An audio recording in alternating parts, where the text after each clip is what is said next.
মুমিন প্রতিদিন লাগাতার, কোনো মুসলমান টানা প্রতিদিন আল্লাহর নাফরমানি করতে পারে না। একটা নাফরমানির উপরে, পাপের উপরে মুসলমান লাগাতার জমে থাকতে পারে না। এরে মুসলমান বলে না। মুসলমান বলে তাকে যার ভুল হবে, পাপ হবে, অপরাধ হবে, কিন্তু সাথে সাথে আবার দাঁড়িয়ে তওবা করে আল্লাহর কাছে গুনাহ মাফ চেয়ে চোখের পানি ফেলে আবার নতুন করে নেক আমল শুরু করে দিবে।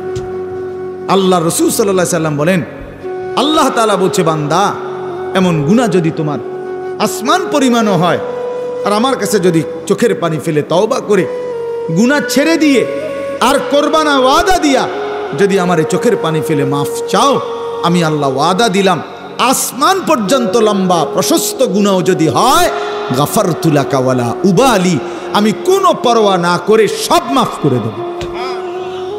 ওয়ালা উবালি, উবালি অর্থ হইল আমি কোনো পরোয়া করব না, কাউরে জিজ্ঞেস করব না, তোমারে লজ্জা দেব না, তোমার আত্মীয় স্বজন তোমার কাউরে জানাবো না, আমি একাই মাফ করে দেব। জানবো শুধু আমি, বলবা শুধু তুমি আমারে। ইন আতাইতানি লাইলান আতাইতুকা লাইলান, হাদিসে কুদসিতে আছে, বান্দা গুনাহ নিয়ে যদি রাত গভীরে আসো, আমি আল্লাহ ওয়াদা দিলাম রহমত মাগফিরাত নিয়ে রাত গভীরেই আসব। তুমি আসবা যখন, আমি আসব তখন, আমি রেডি আছি বান্দা।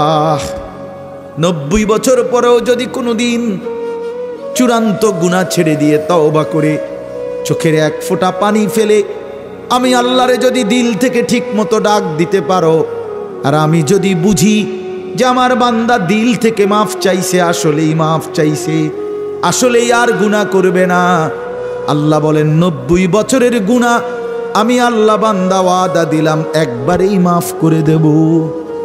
কিন্তু আপনি এই মাত্র কইলেন আস্তাগফিরুল্লাহ, এই মাত্র মুনাজাত করলেন, আপনি উঠতে না উঠতে বিড়িটা ধরাইলেন, আপনি এটা কি ধরনের আস্তাগফিরুল্লাহ কইলেন?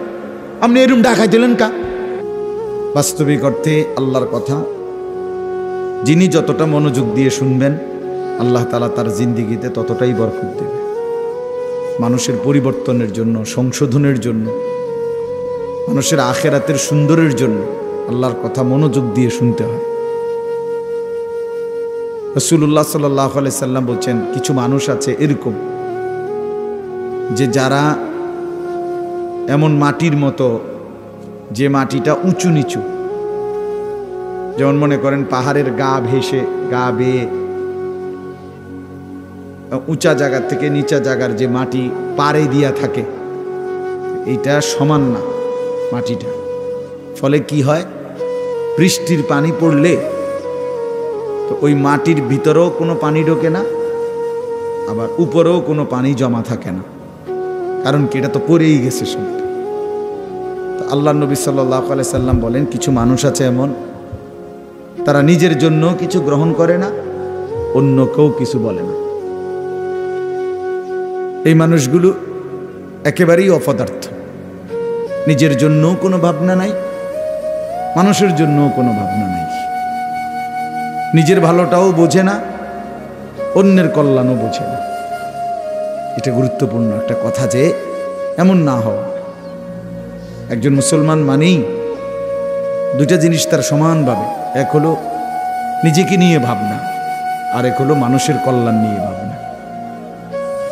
কোরআনুল কারীমের মধ্যে আল্লাহ তাআলা বলছে, দেখেন, ইয়া আইয়ুহাল্লাযীনা আমানু আলাইকুম আনফুসাকুম, হে ঈমানদারগণ, হে মুমিনগণ, তোমরা সকলেই নিজেকে গড়ে তোলো, নিজেকে আঁকড়িয়ে ধরো। অর্থ হলো নিজেকে সাজিয়ে তোলো, গড়ে তোলো। তোমার জিন্দিগি, তোমার জীবন, প্রতিটা নড়াচড়া যেন কবর, আখিরাত, পরকালের উপযোগী হয়, এরকমভাবে গড়ে তোলো। তাহলে নিজের ফিকির করতে বলছে। আবার কোরআনুল কারীমের মধ্যে বলছে আল্লাহ, কুনতুম খায়রা উম্মাতিন উখরিজাত লিন্নাস, তোমরা সর্বশ্রেষ্ঠ উম্মত, তোমাদেরকে বানানোই হয়েছে মানুষের জন্য, মানুষের কল্যাণ, মানুষের ভালো, মানুষের আখিরাত, এর জন্যই তোমাদেরকে বানানো হয়েছে। অর্থাৎ তোমরা মানুষদেরকে আল্লাহর দিকে, কল্যাণের দিকে, আখিরাতের দিকে, পরকালীন মুক্তির দিকে ডাকবে, এটা তোমাদের শ্রেষ্ঠতম উম্মত হিসাবে জিম্মাদারি। তাহলে এবার দুইটা কথা মিলাইলে কি হয়, যে আল্লাহ তাআলা একজন মুমিনকে বুঝাইছেন তুমি নিজের ফিকিরও করবা, আল্লাহর বান্দাদের ফিকিরও করবা। এমন না হওয়া যে মানুষের ফিকির করতে গিয়ে, সংসারের বউ বাচ্চার ফিকির করতে গিয়ে, অথবা এলাকার মানুষের সেবা করতে গিয়ে নিজের নামাজ, নিজের আখেরাত, নিজের হালাল হারামের পার্থক্য সব ভুলে গেছে। ছেলেটারে বিদেশ পাঠাইতে গিয়া নিজে সুদে টাকা নিয়ে নিজের জাহান্নাম ঠিক করে নিছে। বাহ, কেমন বুদ্ধিমান মানুষ, কেমন বুদ্ধিমান! চিন্তা করে দেখেন, এটা হইল নি কিছু। দোকানদারি করতে করতে সংসারের খরচ মিলাইতে গিয়া এক ওয়াক্ত নামাজ পড়ারও সময় পাই নাই নিজের। এর কি ধরনের বেওকুফ লোক, যে অন্যের উপকার করতে গিয়ে নিজের বউ বাচ্চাই হোক না, তো তাই বলে কি নামাজ নিজের ফিকির বাদ দিয়ে লাইতে হইব? এই আমি অনেক সময় বলি, অনেক জায়গায় ছেলেপেলেরা আছে, মাহফিলের আয়োজন করলো। এখন তুমি ভাই মানুষের আল্লাহর কথা শুনবে আয়োজন করলা, কিন্তু মাহফিলের ব্যস্ততা খুব ছিল, এই কারণে তুমি আসর নামাজ মাগরিব এশা পড়তে পারে না। কেন? ব্যস্ত ছিল। হইল কথা, তুমি এটা কি বললা? তাই এই যে একটা মানসিকতা আমাদের মধ্যে, এটা একেবারেই ভুল ধারণা, ভুল ধারণা। মেহমান আসবে, এই জন্য মহিলা এই পরিমাণ রান্দার আনতেছে, জোহরের ওয়াক্ত শেষ, জোহরের ওয়াক্ত শেষ, আসরের টাইম হয়ে গেছে, এখনো করলা ভাজি বাকি, এখনো ডাইল নামাইছে না। আশ্চর্য! মানে নিজেকে ভুলে, নিজের আখেরাতকে বরবাদ করে মানুষের কল্যাণ, মানুষের সেবা, এটা কশ্চিনকালেও ইসলাম বলে নাই। ইয়া আইয়ুহাল্লাযীনা আমানু কু আনফুসাকুম ওয়া আহলিকুম নারা। আল্লাহ তাআলা বলেন, হে ঈমানদারগণ, তোমরা সকলেই নিজেকে এবং পরিবারের সদস্যদেরকে জাহান্নামের আগুন থেকে বাঁচাও। তাহলে নিজেকে বাঁচাও এবং পরিবারের সদস্যদেরকে বাঁচাও। তাহলে নিজেকে বাদ দিয়া বলছে, কি বলে? নিজেকে বাদ দিয়া বলছে। তাইলে বেচারা অটো চালায়, সিএনজি চালায়, দোকানদারি করে, এই ব্যস্ততায় সারাদিন মিলাইয়া 500-600 টাকা, 1000 খানিক টাকা মিলাইতে গিয়ে এক ওয়াক্ত নামাজ পড়েন। কেন এত কষ্ট করেন? বউ বাচ্চার জন্য। আরে বেওকুফ, তো নিজেরে বললে কেন? নিজেরে বললেন কেন? এই জন্য আল্লাহ তাআলা কোরআনুল কারীমের মধ্যে বলছে, মুমিন উভয়টার মধ্যে সমন্বয় করবে। ইল্লাল্লাযীনা আমানু ওয়া আমিলুস সালিহাত। আল্লাহ তাআলা বলেন, যে ব্যক্তি পূর্ণ ঈমানদার হলো, মানে নিজেকে পূর্ণ ঈমানওয়ালা বানাইলো, ওয়া আমিলুস সালিহাত, এবং সমস্ত নেক আমল করলো, এরপরে ওয়া তাওয়াসাউ বিল হক, অন্যকে ঈমানের দাওয়াত দিল, ওয়া তাওয়াসাউ বিস সবর, এবং অন্যকে নেক আমলের দাওয়াত দিল। তাহলে প্রথমত নিজের ঈমান ঠিক করলো, নিজের নেক আমল ঠিক করলো, তৃতীয়ত হলো অন্যকে ঈমানের দাওয়াত দিল, অন্যকে নেক আমলের দাওয়াত দিল। আল্লাহ তাআলা বলে, এই চারটা জিনিস যার একত্র হলো, আখিরাতের ক্ষতি বরবাদি থেকে সে বেঁচে গেল। সে কি করলো? বেঁচে গেল। তাহলে নিজেকে বাদ দিয়ে, কথা বলেন না, নিজেকে বাদ দিয়ে, কথাটা জরুরি, এই কথাটা জরুরি। আমার একদিন একজনে বলতেছে যে, হুজুর আপনারা যেরকম নামাজ রোজা করে ভালো কাজ করেন, আমরাও তো মেল মিটিং দেন, দরবার, হ্যাঁ, সর্দারি মাতব্বরি করি, মানুষের লগে মীমাংসা করে দেই, এটাও তো কত বড় সোয়াবের কাজ। তার মানে উনি বুঝাইতে চাইতেছে আমরা এই সোয়াবের কাম করতাম কারণেই নামাজ পড়তে পারি না।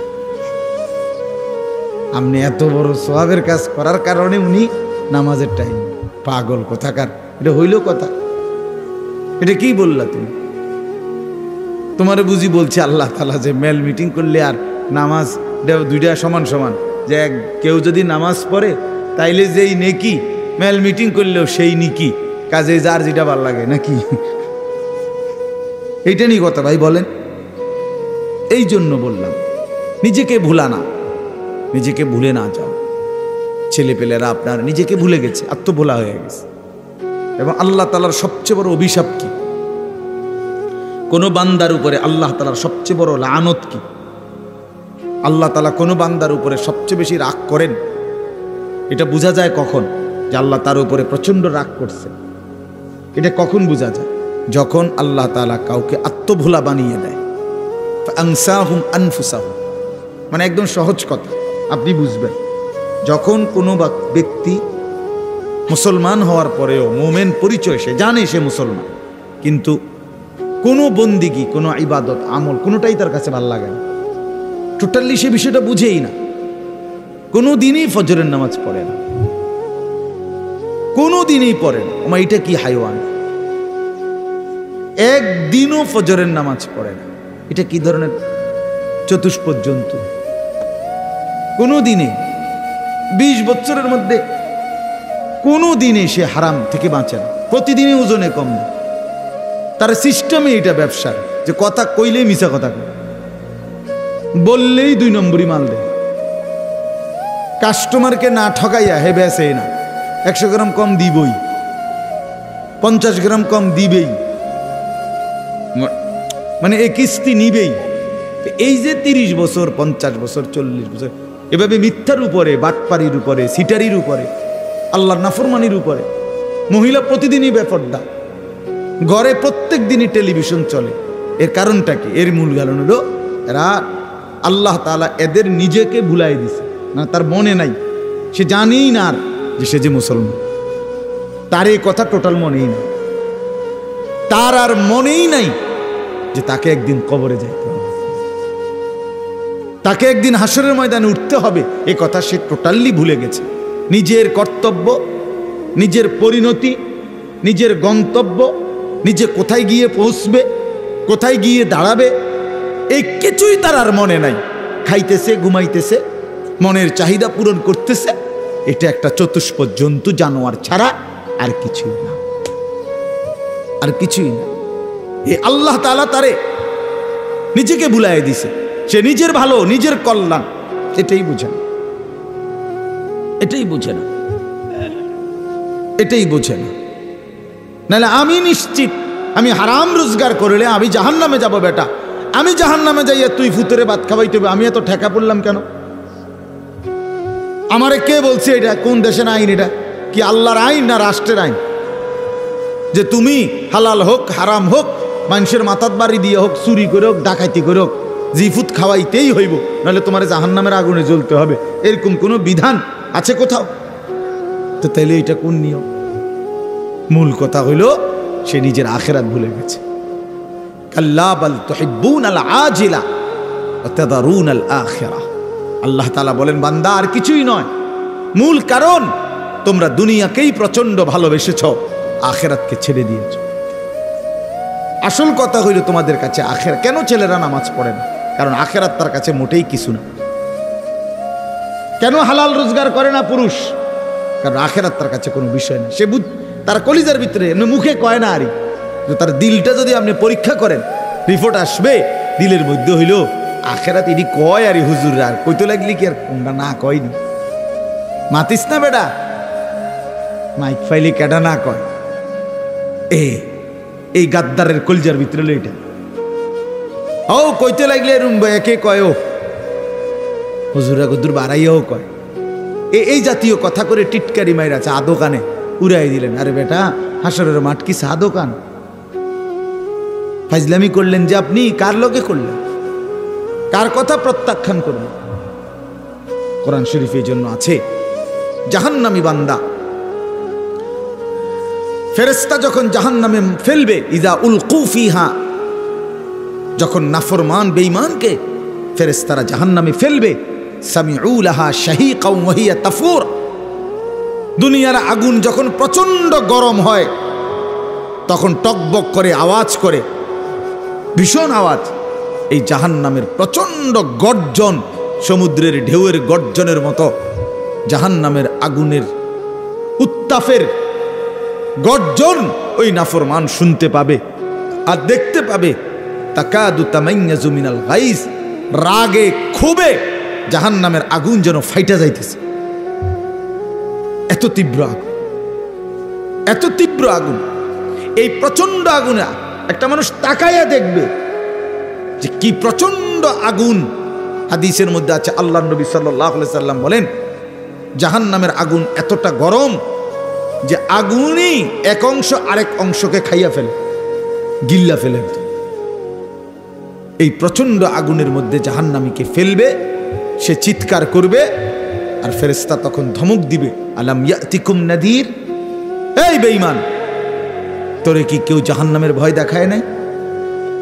কোনদিন কি জাহান্নামের ভয়ের কথা শোনো নাই? কেউ কি তোমাকে ভয় দেখায় নাই?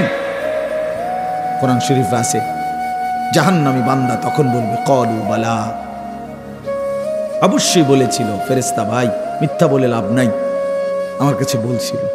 কাদ জাআনা নাদির, আমগো এলাকায়, আমগো বাড়িতে, আমগো মহল্লায় বহু ভয় প্রদর্শনকারী বান্দা আল্লাহর পক্ষ থেকে এসেছিল।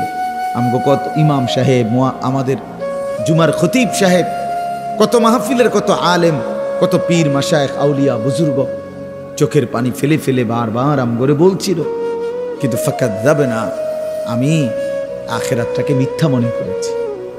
আমি মনে করছি এটি হইতো না, আমি মনে করছি এটি হইতো না। বুঝলেন? অকুলনা মা নাজ্জালাল্লাহু মিন শাই, এবং আমি এটাও বলছি, যারা বলতো ওই হুজুর মোল্লাদেরকে আমি বলছি, মা নাজ্জালাল্লাহু মিন শাই, এগুলো আল্লাহ নাজিল করে নাই, এসব কথা এটি তোমরা বানাইয়া কর। সরাসরি কোরআন শরীফ, ইন আনতুম ইল্লা ফি দালালিন কাবীর, কয় আমি বলতাম যে তোমরাই ভুলের মধ্যে আছো, তোমরাই ভুলের মধ্যে আছো। দুনিয়াও বুক করলা না, আখিরাতেও গিয়ে দেখবা কিচ্ছু নাই, খাইবা ধরা। আমরা ধরা খামো, তাই নিয়ে লাভে আমরা ধরা খামো, উনি বুঝছে আমরা ধরা খাবো।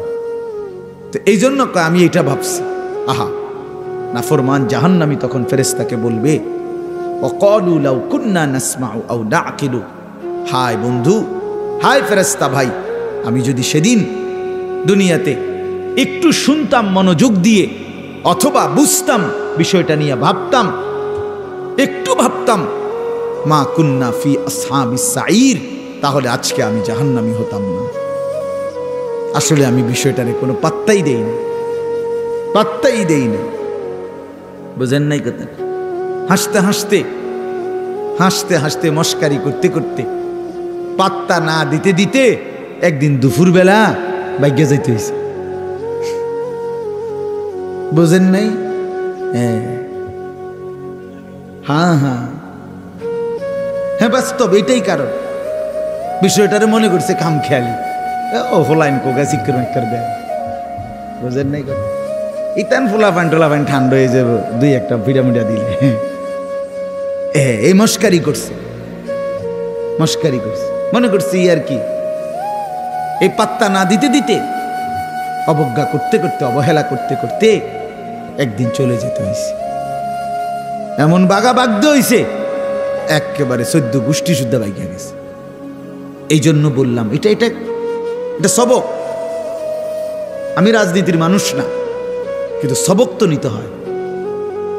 আল্লাহ তাআলা কোরআনুল কারীমের মধ্যে সবক দিছে বান্দাকে, এটা বোঝা উচিত, প্রত্যেকেই বোঝা উচিত। খামখেয়ালি করতে নাই, খামখেয়ালি করতে নাই। আল্লাহ তাআলা কোরআনুল কারীমের মধ্যে বলছে, বান্দা সময়ের ব্যবধান, কিন্তু আমি ধরবো, আজ কিংবা কাল, এখানে কিংবা সেখানে, দুনিয়াতে ধরবো নয়তো আখিরাতে, আমি ছাড়বো না, আমি ছাড়বো না। ওয়ালানুযীকান্নাহুম মিনাল আযাবিল আদনা দুনাল আযাবিল আকবার ইন্না বাতশা রাব্বিকা লাশাদীদ। আল্লাহ তাআলা বলেন, আমার ধরা বড় শক্ত ধরা বান্দা, আমি ছাড়বো না, আমি ধরবই, আমি ধরব। এই জন্য এই যে কয়জন ছেলে আছো ভাই, আমার অনুরোধ, নিজেকে ভুললে, আমি যদি আমাকেই ভুলে যাই, আমি যদি এটাই না বুঝি যে আমি একজন মুসলমান, একজন মুসলমান এভাবে লাগাতার নামাজ ছাড়তে পারে না, একজন মুসলমান এভাবে টানা প্রতিদিন, একজন মুসলমান আপনি প্রতিদিন নামাজ পড়বে না, এটা কিসের মুসলমান? এই মূলত একদম ভুলে গেছে, একদম ভুলে গেছে। প্রতিদিন মিথ্যা বলে কেমনে আবার মুসলমান? কি বুঝেন নাই কথাটা? প্রতিদিন ওজনে কম দেয় কেন? আরে ভুল তো আমারও আছে, ওনারও আছে, ওনারও আছে, ওনারও আছে, আপনারও আছে, অপরাধ আছে আমাদের।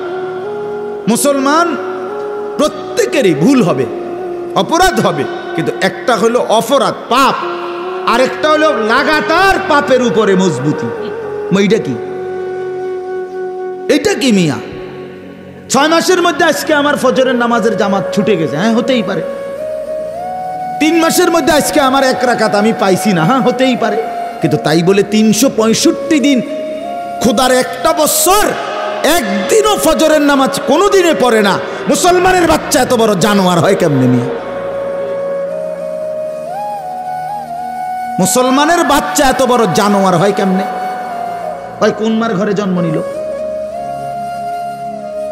ওই কি পরিমাণ আল্লাহরে ভুলে গেল? কথা বলেন না কেন? প্রতিদিন মিশা কথা কয় মানুষে। বুঝি ডেইলি টেলিভিশন চাই, এটা কি? চাইতে চাইতে যে 60 বছর হয়ে গেছে, বাঁকা হয়ে গেছে, অন সাদোয়ানে বইয়া বেডিতে নাচ চায়। কেমন নিকৃষ্ট রুচির মানুষ এটা! 60 বছর বয়সী মানুষ বিড়ি খায়। আস্তাগফিরুল্লাহ, আস্তাগফিরুল্লাহ। তো মরবেন কোন দিন? কবর মনে পড়বে কোন দিন?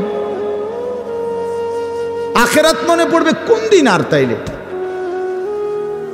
কোন দিন? মানে এক একজনের হিসাব হইল দুনিয়ায় কমপক্ষে 600 বছর টিকব, হবে হুদা 60, আর রয়েছে 440 না কত 540। কি এত সকাল আখেরাতের চিন্তা করে কি যাক না 200-400 বছর এরকম কথা বলেন। এমনটাই দুনিয়া, আমাদের হায়াত কি এমন? ওয়ালাম্মা বালাগা আশুদ্দাহু ওয়া বালাগা 40 সানাহ قال رب أوزعني أن أشكر نعمتك التي أنعمت علي وعلى والدي وأن أعمل صالحا ترضاه وأصلح لي في ذريتي إني تبت إليك وإني من المسلمين। আল্লাহ বলে, আমি যখন আমার বান্দাকে শরীরের মধ্যে শক্তি দিতে থাকি, যৌবনে পৌঁছাইতে থাকি, পৌঁছাইতে পৌঁছাইতে শক্তি দিতে দিতে যখন তার বয়স হয়ে যায় পূর্ণ 40, কত? ওয়া বালাগা 40, 40 মানে 40। আল্লাহ বলেন যখন পৌঁছে গেল 40 বছরে, আল্লাহ বলেন বান্দা এবার 41 বছর থেকেই শুরু করে দুনিয়া একদম ভুলে যাও, শুধুই আখেরাতের দিকে মনোযোগ দাও। 40-এর পরেই দুনিয়া গুটায় ফেলো, আখেরাতের দিকে পুরো মনোযোগী হও। এবার বলো আল্লাহকে, এই 40-এর পরে বান্দার ফিকির কি হবে? আল্লাহ শিখাইছে এবার একজন মুমিনের ফিকির হবে, আল্লাহ এই 40 বছর পর্যন্ত আপনি আমারে যেই নিয়ামতগুলো দিছেন, আমার এগুলোর শুকর আদায়ের তৌফিক দেন। এই 1। 2, আল্লাহ আপনি আমার মা বাবার উপরে যত নিয়ামত দিছেন, আমার সন্তান হিসাবে সেই নিয়ামতগুলোর শুকর আদায়েরও তৌফিক দেন। 3 নাম্বার, আল্লাহ ওয়া আন আ'মালা সালিহান তারদাহু, এখন থেকে নিয়ে বাকিটা হায়াত আপনার পছন্দ মতো নেক আমলের তৌফিক আমারে দান করুন। 4 নাম্বার, ওয়া আসলিহ লি ফি যুররিয়াতি, আল্লাহ এই পর্যন্ত আপনি আমারে যে কয়জন সন্তান দিছেন, আমার সন্তানগুলোকে সুন্দর চরিত্রবান উত্তম আখলাকওয়ালা বানিয়ে দাও। ইন্নী তুবতু ইলাইকা। 5 নম্বরে, আল্লাহ এই পর্যন্ত যে কিছু পরিমাণ গুনাহ ভুল ভ্রান্তি হয়েছে, তওবা করতেছি, সেগুলো মাফ করে দেন। 6 নম্বরে, ওয়া ইন্নী মিনাল মুসলিমিন, আল্লাহ আমি এখন থেকে একজন পূর্ণ মুসলমান হিসাবে আপনার গোলাম হয়ে থাকবো, বাকিটা আপনি আমারে কবুল করেন। কি দোয়া দেখছেন, কি সুন্দর না? তো আল্লাহ তাআলা শিখাইছেন বান্দা, আমার যেদিন আমি ওই আমার মামা আমার তো বিয়ে করাইছে উনি, তো আমি যেদিন ঠিক বরাবর প্রথম যেদিন আমি আমার কোমরে ব্যথা, আমি প্রথম যেদিন ডাক্তার দেখাইছি আমার কোমরের ব্যথার কারণে, উনি আমারে প্রথম জিজ্ঞাসা করছে, হুজুর বয়স কত? আমি বলছি স্যার 40 শেষ হয়ে 41 শুরু হয়েছে, আরো 2 বছর আগে। তখন উনি আমারে বলছেন এই কথাটা যে হুজুর আজকের থেকে 40 পার হয়ে গেছে, এখন থেকে নিয়ে বাকিটা হায়াত রোগ শোক অসুখ বিসুখ নিয়েই বাঁচতে হবে, এর জন্য প্রস্তুতি নেই। রঙের গুড়ি শেষ, রঙের গুড্ডি কি মনে করেন রঙের গুড্ডি কাইটে গেছে, কাইটে গেছে। এই জিন্দেগি আসলেই বাস্তবতা। সেদিনের পর থেকে এই এরপরে এই চোখে ছোট্ট লেখা কম দেখি তো চশমা পড়তে হয়, কোমরের মধ্যে ব্যথা তো গাড়ির মধ্যে একটা আলাদা সিটের উপরে বইতে হয়, আলাদা। আমার গাড়ির যে সিট এটার উপরে আরেকটা নরম ফোমওয়ালা আরেকটা সিট আছে, ওটা আলগা কিনা, ডাক্তারে লিখে দিছে, তো আমি ওটাতে বসি, ওটাতে বসলে আরাম পাই। তাহলে গলার জন্য প্রতিদিন রাতে ট্যাবলেট খাই, প্রতিদিন রাতে, সারা বছর রোদ বৃষ্টি গরম সারা বছর। তাইলে কোনো ঠান্ডা, প্রচণ্ড গরমের মধ্যেও ঠান্ডা সহ্য করতে পারি না। তো এই আজ থেকে 5 বছর আগে, আজ থেকে 10 বছর আগে ইতান তো আমি পাত্তাও দিছি না। তো এই জন্য বললাম ভাই, আমরা প্রত্যেকে এটা বোঝা উচিত। মুমিন প্রতিদিন লাগাতার, কোনো মুসলমান টানা প্রতিদিন আল্লাহর নাফরমানি করতে পারে না। একটা নাফরমানির উপরে, পাপের উপরে মুসলমান লাগাতার জমে থাকতে পারে না, এরে মুসলমান বলে না। মুসলমান বলে তাকে যার ভুল হবে, পাপ হবে, অপরাধ হবে, কিন্তু সাথে সাথে আবার দাঁড়িয়ে তওবা করে আল্লাহর কাছে গুনাহ মাফ চেয়ে চোখের পানি ফেলে আবার নতুন করে নেক আমল শুরু করে দিবে।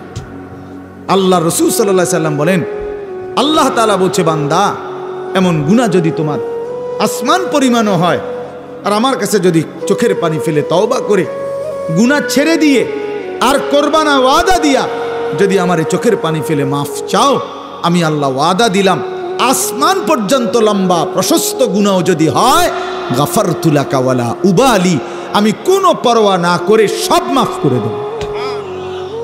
ওয়ালা উবালি, উবালি অর্থ হইল আমি কোনো পরোয়া করব না, কাউরে জিজ্ঞেস করব না, তোমারে লজ্জা দেব না, তোমার আত্মীয় স্বজন তোমার কাউরে জানাবো না, আমি একাই মাফ করে দেব, জানবো শুধু আমি, বলবা শুধু তুমি আমারে। ইন আতাইতানি লাইলান আতাইতুকা লাইলান, হাদিসে কুদসিতে আছে, বান্দা গুনাহ নিয়ে যদি রাত গভীরে আসো, আমি আল্লাহ ওয়াদা দিলাম রহমত মাগফিরাত নিয়ে রাত গভীরেই আসব। তুমি আসবা যখন আমি আসব তখন, আমি রেডি আছি বান্দা।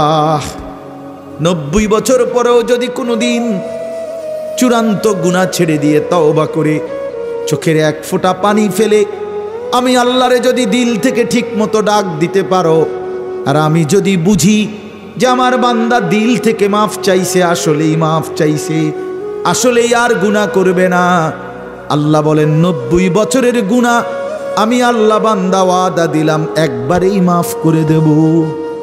কিন্তু আপনি এই মাত্র কইলেন আস্তাগফিরুল্লাহ, এই মাত্র মুনাজাত করলেন, আপনি উঠতে না উঠতে বিড়িটা ধরাইলেন, আপনি এটা কি ধরনের আস্তাগফিরুল্লাহ কইলেন?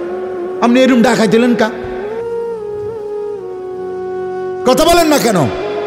আপনি দিয়ে এই মাত্র মসজিদের থেকে আসরের নামাজ পড়া ইমাম সাহেবের লগে মুনাজাত দিলেন, আমিন আমিন কইলেন, বাইর হইয়েই সাদোয়ানে বইয়া বেডিতে দিকে তাকাইলেন, টেলিভিশনের দিকে, আপনি এটা কোন ধরনের তওবা করলেন? এটা মস্কারি করলেন না? কথা বলেন না কেন? আপনি কার সাথে মস্কারি করেন? কার লগে পাগলামি করেন? আল্লাহর সাথে। বান্দা আল্লাহ জিজ্ঞেস করে, বান্দা কার লগে করতেছো এটা? তুমি আন্দাজ করো নাই আমারে? তুমি জানো কার সাথে তেড়ামি করো রে? কার সাথে মস্কারি করো? আমরা আল্লাহকে চিনি নাই বাবা। ওমা কাদারুল্লাহ হাক্কা কাদরি, আল্লাহ বলে বান্দা আসলে তোমরা আমার কদরই করতে পারো নাই, তোমরা বুঝোই নাই আমি কত বড় মালিক। তুমি আমি আল্লাহকে আপনি শুধু বাদশা মনে করছেন, আল্লাহকে আপনি শুধুমাত্র এই সামান্য কদ্দুরের মালিক মনে করছেন, আল্লাহকে আপনি সামান্য কি ক্ষমতা মনে? কোরআন শরীফ আছে, আল্লাহ বলছে ওয়াসসামাওয়াতু মাতবিয়াতুম বিয়ামিনি, বান্দা বিশ্বাস করো হাসরের দিন আমি আল্লাহ 7 আসমানকে গুটাইয়া রুটির মতো, 7টা রুটির মতো আমার কুদরতি হাতের উপরে রাখবো। কোরআন শরীফের আয়াত, ওয়াসসামাওয়াতু মাতবিয়াতুম বিয়ামিনি, আমার ডান হাতে কুদরতি হাতে 7 আসমানকে গুটাইয়া আমার হাতের মধ্যে রাখবো। আমি সেই মানি। তুমি বান্দা আন্দাজই করো নাই আমি কত বড় মাওলা। আসলেই বাস্তব, আমিও চিনি নাই, আপনিও চেনেন নাই। আল্লাহকে আমরা মূল্যায়ন করতে জানি নাই, আমাদের মনিব আমরা চিনি নাই, যার কারণে সেজদা দিতে মন চায় না।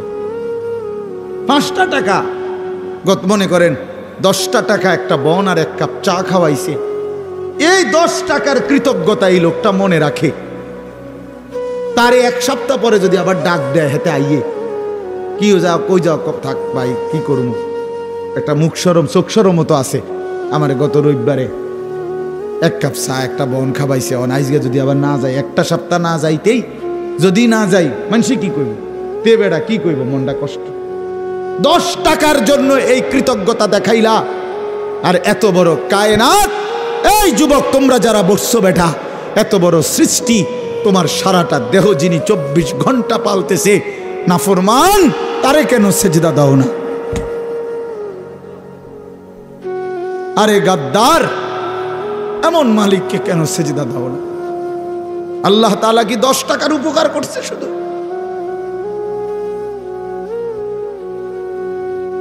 কি আশ্চর্য মুসলমান! আল্লাহ তাআলা কোরআনে এই জন্য বারবার বলছে, মা গাররাকা বিরাব্বিকাল কারীম, আমার বান্দা আমার মতো দয়ালু মেহেরবান মালিককে কেমনে ছেড়ে দিলা? আমার বাদ দিলা কেমনে বান্দা? কেমনে বাদ দিলা? হারামের টাকা কেন ধরলা? আমি কি বলছি আমি আর পারতাম না বান্দা তোমারে চালাইতে? আমি বলছিলাম? আল্লাহ কি বলছে? আল্লাহ কি আপনারে বলছে ওয়া ইম মিন শাইইন ইল্লা ইনদানা খাযাইনুহু? রব্বুল আলামিন বলেন, এই সৃষ্টি জগতের সব কিছু আমি আল্লাহর কাছে, স্টক সীমিত না, হিসাব করা না বান্দা, খাযাইন আমি আল্লাহর কাছে আছে ভান্ডারে ভান্ডারে ভান্ডারে ভান্ডারে, অগণিত, সীমিত নয়, সীমাহীন, হিসাব ছাড়া। ওমা নুনাজ্জিলুহু ইল্লা বিকদারিন মা'লুম, কিন্তু আমি আল্লাহ জমিনবাসী তোমাদেরকে দিয়ে থাকি, পাঠিয়ে থাকি পরিমাণ মতো, আছে হিসাব ছাড়া, অগণিত, দিয়ে থাকি পরিমাণ মতো। বুঝেন নাই কথাটা? আপনি মনে করেন আপনার যে একটা টেনশন, আমি একটা উদাহরণ দিই, আপনার যেহেতু টেনশন যে আরে আমি মরলে আমার এই 4টা জিফুত 6টা জিফুত, আমি মরে গেলে এরা কেমনে চলবো, ভবিষ্যৎ কিতে হইব তাগো, আহারে আল্লাহ কেমনে কি হইব, আপনি যেহেতু খুব টেনশন, মনে করেন আল্লাহ যদি বলে বান্দা আচ্ছা তোমার জিফুত 4 জন আর তোমরা 2 জন জামাই বউ, এই 6 জনের মোট আগামী 30 বছর বা আগামী 60 বছরের আলুডি দিয়ে লাই। বুঝলেন না মামা? যেহেতু একটা টেনশনে ফিরে গেছো তুমি, তো ঠিক আছে কাঁচা বাজারটা দিয়ে লাই, তোমার যেহেতু তোমার জিফুট টিফুট সহ এই মোট আলু, চাল, তেল, সাবান, হ্যাঁ পেঁয়াজ, রসুন, আদাগুলো যা দরকার এটি দিয়ে লাই, তাইলে তো তোমার টেনশন কমে গেল। আপনি আলুডি ছিবেন কো? কথা বলে না, বুঝেন নাই আমার কথাটা? আপনি এই আলু আগামী 100 বছরের আলু এটি থুইবেন কোনা নেই, কোনানে থুইবেন, আপনার 14 গোষ্ঠীর মাথাত নি থুইবেন এইগুলা। আচ্ছা আচ্ছা পারবেন আপনি? পেঁয়াজ থুইবেন কই, রসুন থুইবেন কই? আচ্ছা থুইলে এটি ফসতো না? তাইলে আল্লাহ বলছেন, ওহ মালিক কে পরিমাণ দয়াবান। মালিক বলছে আল্লাহ আমার কাছে আছে তো অগণিত, কিন্তু আমি দিয়ে থাকি পরিমাণ মতো। ওমা নুনাজ্জিলুহু ইল্লা বিকদারিন মা'লুম ওমা কুন্না আনিল খালকি গাফিলিন। আল্লাহ বলেন আমার একটা সৃষ্টির ব্যাপারেও আমি 1 সেকেন্ডের জন্য গাফেল নই,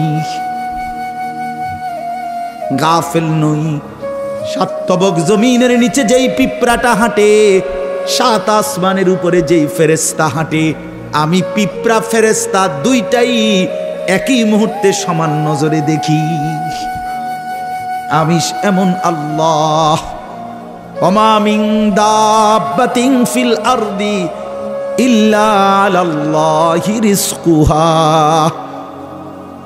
আল্লাহ বলেন জমিনে যত কিছু আমার সৃষ্টি, আমি আল্লাহ ওয়াদা দিলাম বান্দা, সব কিছুর রিজিকের দায়িত্ব আমি আল্লাহ নিজেই নিজের কাঁধে তুলে নিলাম। আমি দেব। ওয়ালামু মুস্তাকাররাহা ওয়া মুস্তাউদাহা। আল্লাহ বলেন আমার কোন সৃষ্টি কখন কোথায় থাকবে আমি তাও জানি, শেষ পর্যন্ত কোন মাটিতে দাফন হবে তাও জানি। হ্যাঁ, কোন দিন কোন বেলার খানা কোথায় পাঠাইতে হবে আল্লাহ জানে না? কথা বলেন। এই যে আমরা যে সারা বছর চরকির মতো দৌড়াই, হ্যাঁ বোঝেন নাই কথা। এই যে আজকে এনে কালকে হেনে, তো আমি ভাত তরকারি কতখানি ছিটেন না। ফেরেস্তা যদি নিজে নিজে খাওয়াইতো, ফেরেস্তা কইতো দৌড় বেটা বেটা, একটা ভাত দুগার লেগে তোর ফিসে ফিসে বেটা তামামটা দেশ ঘুরি বেটা, যা বেটা নিরিবিলি এক জায়গায় বইয়া না ভাত খাইবা বেটা। আল্লাহ তাআলা বলে না বান্দা, প্রতি সেকেন্ড তুমি কখন কোথায় থাকবা আমি তো আল্লাহ তাআলা কুল্লুন ফি কিতাবিম মুবিন। আসমান ও জমিন সৃষ্টির 50,000 বছর আগে আমি আল্লাহ আমার তাকদীরে প্রতিটা পিঁপড়া বলো আর সমস্ত মখলুক বলো আমি লিখে রেখেছি, লিখে রেখেছি, লিখে রেখেছি। হাসবা কয়বার, কাঁদবা কয়বার, ঘুমাইবা কয়বার, হাঁটবা কয়বার, সব লিখে রাখছেন। তা মনে রাখবেন, তাফসীরের মধ্যে কথা আছে, কিতাবে আছে, তাকদীর শুধু মানুষের না, তাকদীর আল্লাহ ছাড়া, মা সেওয়াল্লাহ, আল্লাহকে বাদ দিয়ে যত সৃষ্টি প্রত্যেকটা মাখলুকের তাকদীর আছে। তো পিঁপড়ারও মশারও মাছির। এই জন্য মশায় এবারে কামড়াইয়া বাচ্চা গেছে, ওনার কাছে গেছে আর উনি মেরে গেছে। এই তাকদীর এমনি আছে, বুঝেন নাই কথাটা? পিঁপড়া এখান দিয়ে গেল, এদূর পর্যন্ত গেছে, কেউ মারছে না, ওই এবারটার কাছে গেছে ঠ্যাং দিয়ে ডলা দিয়ে মেরে গেছে। তাকদীরে ভাবেই ছিল, বুঝেন নাই আমার কথাটা? সব কিছুর কি আছে? তাকদীর আছে, শুধু আল্লাহ ভিন্ন সব কিছু। আল্লাহ আমাদেরকে বুঝ দান করেন।